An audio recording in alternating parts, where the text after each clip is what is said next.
안녕하세요. 일이 너무 없어서 답답한 마음에 혼자 속으로 끓이다가 우연히 알게 된 이야기를 하려 합니다. 곧 40대가 되는데 주변 친구들과는 다른 삶을 살고 있어서 이게 제대로 된 삶인지에 대한 고민이 들기도 합니다. 저 역시 이런 삶을 살 줄은 꿈에도 몰랐는데요. 어릴 적에는 부모님의 말을 좀 안 들을 때도 있었지만 그래도 크게 벗어나지는 않았어요. 어느 날 보살이가 저더러 마가 끼었다고 하셨는데 그때는 화가 나서 무슨 소리냐고 했지만 그 말이 맞는 것 같기도 합니다. 여러분들의 의견을 듣고 싶습니다. 그러니 제 이야기를 이어가도록 하겠습니다. 저는 집에서 외동딸로 자랐고 아버지는 성형외과 의사이시고 엄마는 초등학교 교사를 하고 계십니다. 제가 외동딸이기 때문에 어렸을 적부터 부모님의 기대가 매우 크셨고 또한 머리가 좋다는 평을 받아왔습니다. 공부를 하면 어려움 없이 잘 해내서 부모님께서는 더 많은 것을 시키시곤 했죠. 제가 어릴 때는 다양한 활동을 하면서 바쁘게 움직이는 것이 당연하다고 알고 있었습니다. 과목에 맞춰서 단계별로 수업을 듣고 부모님이 좋아하시는 모습을 보면서 제가 그렇게 행동하기를 추구했습니다. 영어, 중국어, 바이올린, 수영, 수학, 토론, 스케이팅까지 다양한 활동을 하면서 부모님을 대신하여 학업 일정을 관리하는 개인 선생님도 따로 계셨죠. 그만큼 사교육을 많이 받았습니다. 그 당시에는 재미있는 수업이었고 단계별로 즐겁게 나아가서 부모님의 칭찬도 많이 받았습니다. 성취감을 느끼며 나 자신이 뿌듯하기도 했고 살던 아파트에는 단짝 친구가 없었지만 학원이나 센터에 가면 많은 친구들이 있었어요. 그래서 걔네들이랑 놀기 위해 시간을 맞춰 딱딱이 가기도 했죠. 부모님은 제가 잘 되길 바라시며 그 모든 뒷바라지를 해주셨겠지만 이렇게 어린 시절을 회상하게 되니 딱히 자랑할 만한 어린 시절은 아니라는 씁쓸한 생각도 들어요. 외동이 아니었다면 더 나은 삶을 살았을지도 모르겠고 아쉬움을 느낄 때도 있어요. 자식이 저 혼자뿐이어서 부모님의 집착이 저에게만 집중되었기 때문에 다른 자식이 있었다면 그와 분담되었을지도 모르죠. 제 친구들에게 이런 얘기를 하면 몇몇은 제게 배부른 소리를 한다는 친구들도 있어요. 그들은 제가 한 번도 경험하지 않았다면서 제 어린 시절을 회상해봐도 행복했던 적은 한 번도 없었다고 말해요. 추억이 없어서 그랬나 봐요. 친구 생일 파티나 놀이터에서의 추억은 전혀 없는 일들이었죠. 물론 학원 친구들은 있었고 엄마가 소개해준 친구도 있었지만 그들과는 놀 뿐이었어요. 감정을 나누거나 우리끼리의 추억을 만드는 일은 한 번도 없었죠. 정말 삭막하고 메마른 어린 시절이었어요. 국민학교를 다녔을 때는 그래도 엄마 입맛에 맞게 고분고분하게 다녔다는 것 같아요. 사립초등학교에서는 엄격한 공부와 많은 테스트가 있었지만 저는 어렵지 않게 상위권에 위치했습니다. 엄마는 자랑스러워했겠지만 그때는 그게 전부였어요. 중학교 때 국제중학교로 진학했고 그 학교는 전국에 몇 곳 없어서 입학이 어려웠지만 성적이 좋아서 비교적 쉽게 들어갔어요. 중학교부터 기숙사 생활을 하면서 부모님과의 소통이 부족했어요. 학창 시절 집을 떠나 부모님과의 추억을 공유하지 않았죠. 저는 독립적인 성향이어서 별로 신경 쓰지 않았지만 고등학교 2학년 때 과호흡 증세가 나타나기 시작했습니다. 선생님 지연이가 이상하게 행동했고 호흡이 가빠져서 병원에 실려갔죠. 엄마는 저를 엄함의 시선으로 바라보며 말했습니다. 내가 여기서 뭘 잘못한 거야? 왜 이렇게 자신을 망치고 있어? 내일부터 당장 공부를 그만두고 네 마음을 위로할 일을 하라고. 엄마의 말에 저는 얼굴을 가리며 울음을 터뜨렸어요. 한동안 눈물을 흘리며 혼자 고요한 밤을 맞아본 것 같아요. 이후로 엄마와 저는 서로 많은 대화를 나누었어요. 또한 저는 엄마의 옆에서 누워 한참을 대화를 나누다가 자연스럽게 엄마의 품에 머리를 기대었죠. 저에게 무척이나 가슴 아픈 상황이었지만 그 끝에는 서로를 이해하고 위로하며 더 가까워진 것 같아요. 저는 앞으로 엄마에게 더욱 솔직해지기로 결심했어요. 수업 시간에 발작을 한 것은 교실에 들어갈 수 없었기 때문이었어요. 부모님은 저를 정신과 상담을 받게 했고 여러 가지 검사를 받았지만 신체적인 문제는 없었어요. 모든 것은 과도한 스트레스로 인한 것이라 나왔죠. 입에서 거품을 물며 발작하는 모습을 친구들이 보는 것을 싫어했고 교실에 가는 것도 싫었어요. 그 결과 저는 방 안에 들어가 밖에 나가지 않게 되었고 고3을 앞둔 겨울 자퇴를 결심했어요. 부모님은 명문대를 목표로 했었기 때문에 매우 충격을 받으셨을 것입니다. 하지만 저는 더 이상 부모님의 기대에 부응할 수 없었어요. 제가 살아야 했기 때문이죠. 그 상황에서는 다른 사람을 생각할 여유도 없었어요. 극한 스트레스는 저에게 다양한 영향을 미쳤고, 그때는 내 목숨을 포기하고 싶을 만큼 힘들기도 했어요. 다행히도 그런 생각을 버리지는 않았지만, 저는 막 살자는 결심을 했고 친구들과도 접촉을 끊고 살기로 했어요. 인터넷에서 온라인 친구들과 친해지는 시간을 보내고 있었어요. 낮에는 계속해서 잠을 자고 밤에 깨어나 컴퓨터를 켜고 살았어요. 게임상에서 친구들을 사귀고 만남 사이트에서 새로운 친구들을 만났죠. 그곳에서는 마음껏 자유롭게 활동할 수 있었어요. 그곳에 나를 아는 사람이 없어서 마음이 편했어요. 인터넷에서 만난 친구를 직접 만나고 싶은 욕구가 생겨 부모님이 다 잠들었을 때 몰래 집을 나갔어요. 꽤 먼 곳에 사는 친구라서 택시를 타고 만났죠. 어떤 사람인지도 모르고 무엇을 하는 사람인지도 정확히 모르면서도 무모하게 행동했어요. 다행히 이상한 사람은 아니었고 그 친구도 제가 가진 우울증과 공황장애와 비슷한 문제를 겪고 있었어요. 저와 동성이었고 동갑이었는데 어디로 가야 할지 모르는 상황에서 편의점에 가서 수시로 얘기를 나누다가 헤어졌어요. 그 당시에 그 친구는 제게 필요한 동반자 같았어요. 지금은 연락이 끊겼고 어떻게 지내고 있는지 모르지만 건강하게 잘 지낼 것을 바라며 기도해요. 부모님이 모르게 나간 나 때문에 엄마한테 들키게 되어 엄마의 걱정과 잔소리를 계속 듣게 되었어요. 엄마의 감시가 더 엄격해졌고 다시 방 안에 틀어박히는 일상을 보내야 했어요. 그렇게 살아가면서 갑자기 왜 이런 생각이 들었을까요? 나도 성인인데 내가 원하는 대로 살아도 되는데 왜 부모님의 감시를 받아야 하지요? 불만이 커져가고 있었어요. 나는 독립하고 싶어요. 오피스텔 하나 구해주세요. 너가 뭘 하는 거야? 나가 살고 싶다고 말이야. 나도 이제 20살인데 혼자 사는 거 괜찮잖아. 하지만 좀처럼 성에 없는 말이다. 그런데 너가 혼자 사는 게 가능한가? 어린애 같은 소리 하지 말고. 내가 어떻게 혼자 살라고 하는 건데 왜 안 돼? 내가 그렇게 망가져 보였겠어도 아직도 내 마음대로 사고 싶어 해. 했던 것이 많았지. 엄마, 아빠가 원하는 대로 살아온 것 아니냐. 간섭하지 말아요. 그 녀석이 감정을 잘 다스리지 못하고 소리쳤다. 그래서 아버지가 제 뺨을 때렸어요. 그날 처음으로 아버지한테 때리긴 곳을 달았어요. 고함을 지르는 나를 보며 분노를 참지 못하신 아버지는 큰 손으로 제 뺨을 때리셨어요. 아버지의 눈에서 고통을 볼 수 있었죠. 그날 이후 아버지는 방을 잡아주라고 했고 내 앞에서 엄마는 아무 말 없이 방으로 가셨죠. 그때부터 머릿속엔 어떻게 할지에 대한 생각만 가득했어요. 독립해서 살기를 원했고 나는 관심 있어 하는 머리카락을 제대로 배우려고 미용실에서 일했어요. 나는 다양한 취미를 가졌고 네일아트 학원도 다니고 싶어 했어요. 남들이 하는 걸 해보고 싶어 엄마에게 옷가게에도 가보라고 권유했죠. 운동에 빠져 헬스장에서 살아가기도 했어요. 재미있어 보이는 것은 한 번씩 다 해봐야 살았다고 느꼈죠. 이렇게 다양한 취미로 여러 친구들을 만나며 즐겁게 지내던 중 어느 순간 모든 것이 시들해지고 빈틈이 느껴졌어요. 그래서 이 왕도를 그만두고 집에 숨어 사는 삶을 살았죠. 하지만 친구가 라운지 바를 오픈한다는 소식을 듣고 또 새로운 일에 도전하기로 결심했어요.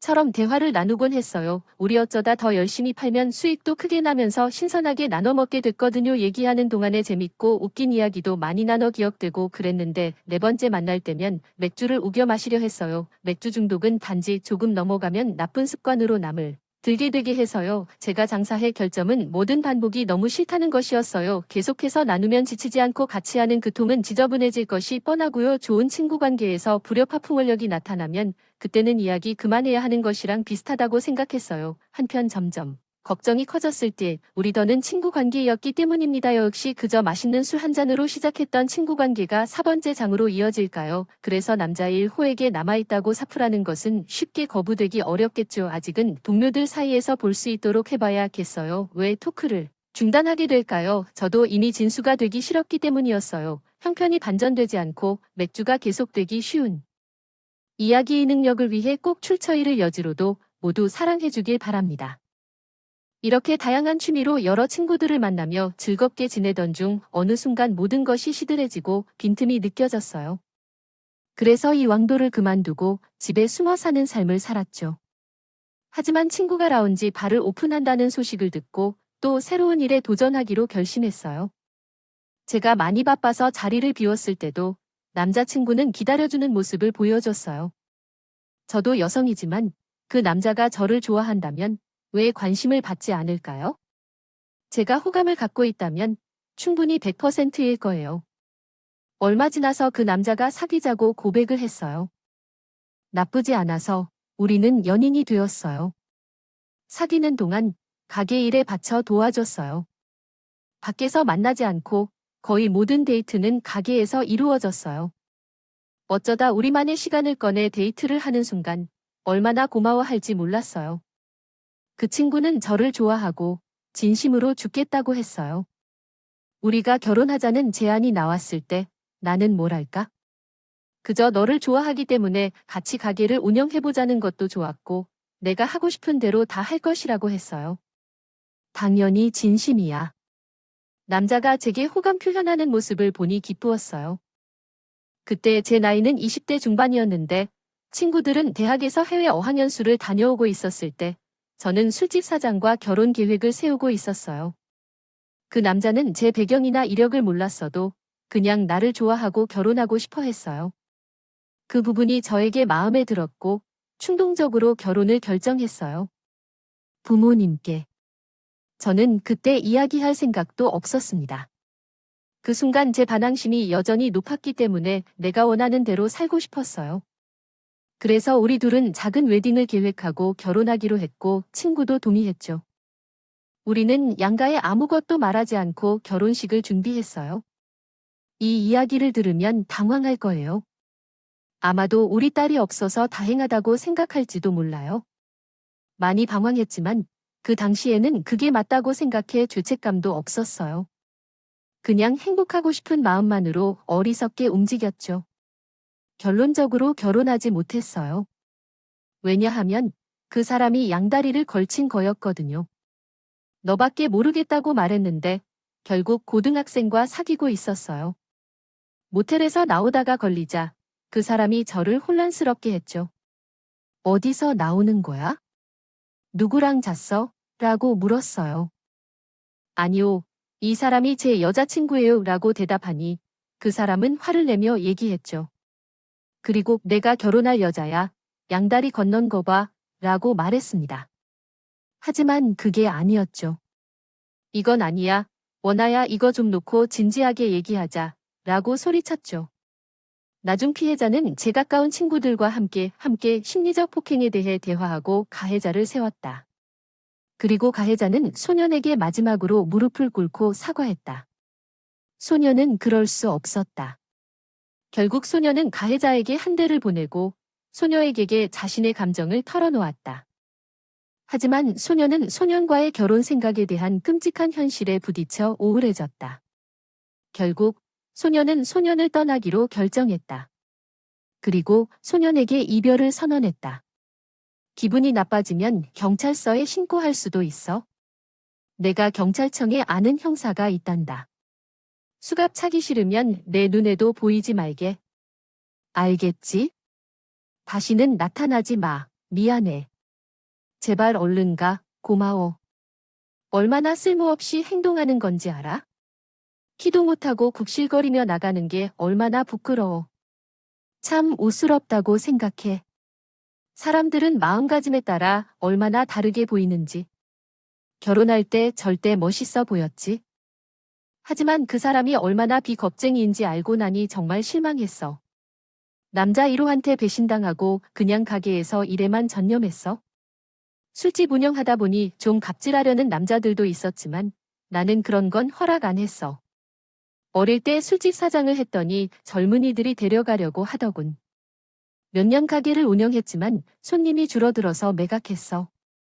돈도 많이 모았고 계속하면 될 것 같았지만 서른이 다가오니 마음이 변하더라고. 밤을 새며 하는 일 말고도 정상적인 삶을 살고 싶어. 하고 싶었어요. 낮에 일하고 밤에는 자는 일 말이에요. 가게를 그만두고 나니 시간이 많이 남아서 한동안 뒹굴거리며 지내다가 엄마가 집에 들어오면 안 되겠냐고 하셔서 져주는 척하고 집에 들어갔죠. 그동안 엄마 속 뒤집는 게 재미있었는데 그것도 싫더라고. 뭔가 남는 일을 해야겠다는 생각도 들었어요. 그래서 집에 들어가 생활하면서 다시 공부를 시작했죠. 고등학교 졸업장은 따야지 싶어 시작했는데 내가 원해서 한 공부라 그런지 공부하는 게 너무 재밌는 거예요. 제가 생각해도 제 자신이 희한했어요. 웬일이니 내가 공부를 당하고 엄마 좋으라고 하지. 내가 공부하는데 내가 뭐가 좋니. 내가 책 붙들고 있으면 엄마 좋아했잖아. 성적 잘 받아오면 입이 귀에 걸렸으면서 자식이 잘하면 당연히 좋지. 안 좋을 부모가 어딨어. 내내 알겠어요. 고등학교 졸업은 할 테니까 걱정 마시고 방에서 나가주세요. 공부해야 해요. 이제 사람 되는가 보다. 내가 사람처럼 살아볼게요. 하고 싶은 대로 다 해서 그런지 예전에 그 뾰족뾰족하던 성질들이 다 사라졌어요. 엄마랑 편하게 대화하는 게 얼마만인지. 엄마는 방을 나가면서 훌쩍이셨는데 아마 웃었던 것 같아요. 제가 엄마 마음고생을 많이 시키긴 했죠. 지난 날들 반성하며 검정고시 준비를 했어요. 그래도 왕년에는 학교에서 이름 꽤 날렸잖아요. 하지만 그 사람이 얼마나 비겁쟁이인지 알고 나니 정말 실망했어. 남자 1호한테 배신당하고 그냥 가게에서 일에만 전념했어. 술집 운영하다 보니 좀 갑질하려는 남자들도 있었지만 나는 그런 건 허락 안 했어. 어릴 때 술집 사장을 했더니 젊은이들이 데려가려고 하더군. 몇 년 가게를 운영했지만 손님이 줄어들어서 매각했어. 돈도 많이 모았고 계속하면 될 것 같았지만 서른이 다가오니 마음이 변하더라고. 밤을 새며 하는 일 말고도 정상적인 삶을 살고 싶어. 나는 공부를 한 터라 시험에 통과하기가 어렵지 않았고 마침내 나도 고등학교 졸업장을 받게 되었습니다. 합격한 날, 평소보다 더 늦게 오시는 아버지가 일찍 와서 우리 가족이 오랜만에 함께 저녁을 먹었습니다. 아버지와는 여전히 대화를 거의 하지 않았지만 서로 조용히 식사를 즐겼어요. 정말 오랜만에 가족이 다 함께 있던 시간이었습니다. 엄마는 나에게 대학을 가도 괜찮다고 말씀하셨고 그렇게 고민하던 중 친구가 소개팅을 시켜주었습니다. 우연히 다른 친구의 결혼식에 참석하다가 웨딩드레스를 입은 모습을 보고 마음이 허전했던 참에 소개팅을 해봤는데 상대방과 대화가 통하는 사람이었습니다. 그는 두 번째 남자친구였죠. 첫 만남부터 서로 통하는 느낌이 들었고 그의 안정된 삶 속에서 안심과 신뢰를 느꼈습니다. 우리는 연애를 시작하고 1년 뒤 결혼을 약속했습니다. 나이가 30을 넘긴 시점에서 결혼이 적당하다고 생각했기에 결혼 계획을 세우고 양가 인사를 드렸습니다. 아버지는 솔직히 기술 지식이 풍부한 성형외과 의사이지만 고집이 세진 면을 지닌 분으로 결혼 전에 약혼식을 올려보자고 하셨습니다. 그래서 가족들이 모여 조용한 약혼식을 올렸습니다. 그날은 정말 엄청난 사건이 벌어졌어요. 예비 신랑과 신부가 예쁘게 차려입고 인사를 나누고 있는데 갑자기 식당 문이 활짝 열리고 한 여자가 아이를 안고 나타났어요. 그리고 내 남편이 될 남자에게로 뛰어와서 아이를 품에 안긴 거예요. 오빠, 우리 은수는 어떻게 하라고? 그리고 야, 여기 왜 왔어? 라며 속으로 생각했지만 그 남자의 부모님을 보니 이미 이 여자를 알고 있다는 것 같았고 그 여자는 원망을 품고 있는 것이 아니라 결혼하자고 하고 있었어요. 도둑놈 같은 사람, 이러지 말고 제 정신이 어디에 있냐? 너 같은 사람이 가만히 있겠느냐? 나를 기만해선 안 돼. 미친 여자가 제 마음을 자극해서 가만히 있을 수 없었어요. 그래서 붙잡고 흔들었더니 그 여자가 일어나서 막아주고 있었어요. 우리 오빠한테 왜 그러세요? 이 손을 놓으세요. 넌 이해해야 해. 그러지 말아요. 지연아, 그만해. 가자. 그렇게 혼란스러운 상황에서 얼버무려 동안 사돈을 맺는 일까지 있었지만 다행스럽게도 최소한 끝났다는 것이었어요. 어서 가자. 속았는데 그만하고 돌아가자. 우리랑 맞지 않았어. 아버지와 어머니도 속상해하지 말고 가자. 저는 문을 열려고 하지만 안 돼서 방방 뛰고 있었어요. 하지만 어느 날 나는 엄마에게 손을 잡혀 그곳을 나왔어요. 한 번 더 때리는 걸 못해야 했는데 그때 그 자리에서 화가 불끈 나요. 세상에 애가 있다. 그렇게 생각하게 되었어요. 만나던 여자가 있었고 그 이유를 난 이해했어요. 내 나이에 연애를 한 번쯤은 해봤겠지만 혼자 있던 여자가 아닌데 왜 나를 선택해 결혼하자고 하는 건지 이해가 안 갔어요. 어릴 때 공황증으로 인해 어려움을 겪은 건 인정하겠지만 다른 사람에게 피해를 주지 않았어요. 오히려 다른 사람을 도와줬고 남의 것을 탐내는 짓은 절대로 하지 않았어요. 제가 바르게 살려고 노력한데 왜 이상한 사람들이 나타나는지 이해가 안 되었어요. 물론 그 사람과는 이별했고 그 실수를 인정한 후 집으로 와서 우리 부모님 앞에서 사과했어요. 그 사람을 보면서 너무 화가 나서 발로 차고 싶었지만 엄마가 말리셔서 참아야 했어요. 그 집에 손해배상금을 청구하고 싶었지만 그만큼의 배신감 때문에 두 번째 이별을 선택했어요. 두 번이나 배신당한 후로 남자에 대한 신뢰가 사라지고 결혼 생각은 하지 않고 평생 혼자 살아가야 한다는 생각이 들었어요. 마음이 안 잡히기에 그때 대학에 가야겠다고 마음을 먹었어요. 어릴 때부터 책 속에 파묻혀 살았거든요. 공황장애를 극복한 뒤 공부할 때가 차분해지는 것 같아서 공부를 시작했어요. 늦었어도 한참 늦었지만 마침내 제가 하고 싶은 공부를 시작했기 때문에 꽤나 늦었다기보다 다시 찾아왔어요. 거뜬히 대학에 합격하고 20살의 신입생들과 정말 즐겁게 대학 생활을 했어요. 또래는 없었지만 나이가 주는 여유 덕분에 압박감도 없고 스트레스도 없었어요. 그저 하고 싶은 공부를 하면서 동기들과 추억을 만들며 지냈거든요. 공부를 하면서 얼굴 표정도 밝아지고 성격도 밝아진 것 같았어요. 어린이들과 함께 있으면서 나 자신이 동화 속에 녹아든 것 같아 세상이 밝게 보였어요. 대학을 졸업하고 대학원으로 진학해 박사 학위를 목표로 공부했어요. 뒤풀이 공부를 하면서 내가 제일 잘할 수 있는 일이 공부라는 걸 깨달았거든요. 그래서 박사 학위를 따야겠다고 결심했고 오로지 공부에만 몰두했어요. 나를 좋아한다며 만나보자는 남자들도 있었지만 흔들리지 않고 집중했죠. 대학원 생활이 끝날 즈음 논문을 마치고 학위를 기다리는 시기였어요. 긴 시간이 끝나고 드디어 박사 학위를 받게 되었을 때 나는 나 자신이 얼마나 뿌듯한지에 대해 말할 수 없다. 어머니와 아버지도 나를 다시 봐주고 나름대로 고마운 마음을 표현했다. 두 분이 얼마나 고생했을까? 나의 피로를 알고 있다. 늦게라도 깨달았을 때 나 자신이 대견하게 느껴졌다. 마음이 평화롭고 행복했을 때 우연히 모임에서 한 남자를 만났다. 대학에서 시간제 강사로 일하고 있는데 교수님의 제자였다. 그의 학업 과정은 정말 대단했다. 늦게 시작했지만 그만큼 열심히 했다. 나는 연애하고 싶어졌다. 그가 아직 솔로임을 안 사실이 놀라웠다. 모임에서 그에게 많은 이야기를 나눈 것이 처음이었다. 평소와 다르게 내가 마음에 들어 한 이야기를 돌리면서 그의 관심을 끈 것이 기뻤다. 그를 좋아한다는 말을 듣고 놀랐다. 그가 정말 멋진 사람이라고 말해주는 소문을 들었다. 운이 나빠 교수 임용이 되지 않았어요. 기회가 닿으면 얼마든지 교수들 능력이 있다며 교수님이 칭찬을 많이 한 사람이었고요. 시간 강사라는 게 마음에 걸렸지만 저도 학위를 받기 전이라 내세울 게 없는 입장이어서 그날 그렇게 호의를 비치고는 저에게 연락이 꾸준히 왔어요. 처음엔 안부 인사 위주였고 어느 정도 지난이 데이트 신청을 하더군요. 사람은 좋아 보여서 저도 호응해줬어요. 만남은 계속 이어졌는데 그 사람이 저를 참 많이 좋아해줬어요. 끝이 안 좋았지만 저도 연애를 몇 번 해봤으니까요. 만나봤던 사람들이랑 달랐어요. 나이가 있어서 그런지 적당히 무게감도 있었고 얘기할 때 차분하게 말하는 것도 좋았고 배려심도 있어서 같이 있으면 매너가 참 좋았어요. 여러 가지로 점점 마음에 드는 그런 사람이었죠. 우리는 정식으로 연애를 하게 됐고 이번에야말로 사람을 제대로 봤다는 확신이 있었어요. 그래서 무장 해제하고 저도 그에게 속절없이 빠져들었고 그러다 그 사람이 저에게 결혼 얘기를 꺼냈어요.